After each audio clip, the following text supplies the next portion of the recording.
Queen touched by book on Corgi after author's daughter wrote to Palace.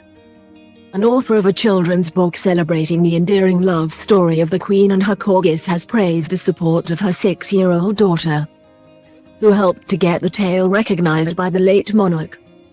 Caroline L. Perry, 45, wrote The Corgi and the Queen in tribute to Elizabeth I's decades-long relationship with the breed as it follows her and Susan, the matriarch of what became 14 generations of royal corgis, through her courtship and honeymoon with Prince Philip, the Second World War and her coronation.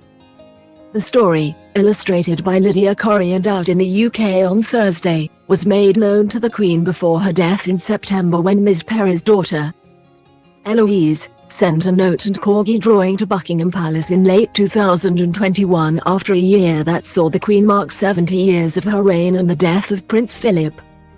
Because her husband died, I wanted to cheer her up, and because it was about Susan, Eloise told the PA news agency. And I wanted to wish her a happy jubilee. Ms. Perry added, she wanted to cheer her up by sending her a nice card. She thought the Queen would love the book. Ms. Perry, who is from London but moved to Los Angeles 15 years ago, explained that they soon received a response from Lady Elizabeth Leeming, a lady-in-waiting of the Queen's. Lady Leeming wrote to Eloise, "The Queen wishes me to thank you for your lovely card and for your message, written with a little help, in which you told Her Majesty of the book. Although the Queen is unable to reply to you personally, Her Majesty was touched by the nice things you said and I am to thank you very much for your thought for the Queen at this time, which is greatly appreciated." Ms. Perry said her daughter was very excited by the letter, which came with the royal seal. She was really happy because she thought that it would have cheered the Queen up and that she now knew about her good wishes that she had sent to her from Los Angeles, the author said.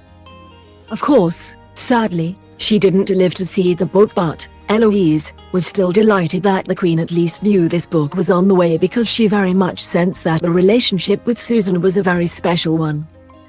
From when I started writing the book when she was only 3, Eloise has been asking me for her very own Susan ever since.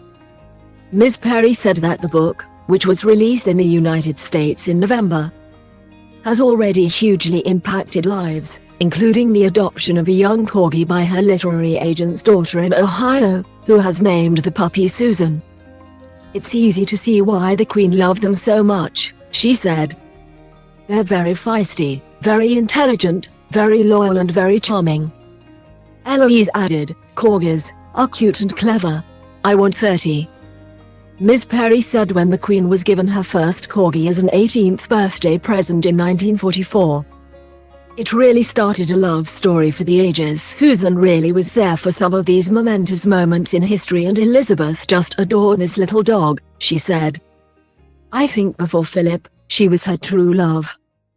And the fact that all 14 generations of the Queen's corgis were descended from that one dog. It was just such a remarkable story. It really humanized the Queen. For me to see that she was able to express herself through her animals in a way she perhaps wasn't able to in her life with all the pressures that being the monarch entailed. A life devoted to duty, it's an endearing love story. Ms. Perry added that the book, published by Anderson Press, honors the relationship the Queen had with her royal dog dynasty. It includes 2 family trees, one for the royals and the second for the corgis owned by the Queen throughout her life, which all started with Susan. I think she really would have loved this book, but now I really hope people view it as a tribute, she said. And also, as something that highlights another side to the Queen that not everyone's aware of. The Queen wouldn't have been the same Queen without her corgis. I think they very much helped to shape history, didn't they?